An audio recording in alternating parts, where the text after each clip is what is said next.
moc to nejezdí. Český Krumlov. Měli jsme spolu službu, já byl na Štědrejde nejdál na hlavním nádraží. A on mi volá a říká, jo, jedu do Bratislavy, čau.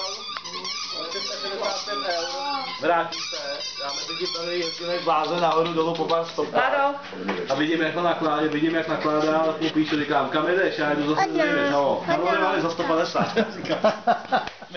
Karlovy za 150? Eur, no. Jo, eur, proto. Takže udělal 15.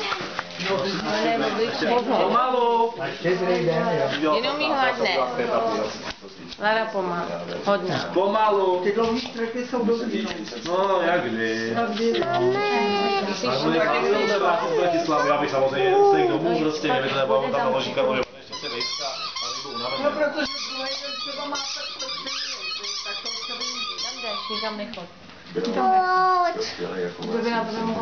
Na to, že jsi chtěla, že bude zrzavat, tak jsi moc netrefila. Na ten Semerín do Švýcarska, měl tady nějakýho továrníka. Nebo jsi nevšímá od toho. Nebo nedrží jenom jídlo. Já musím si schovat radši mobily.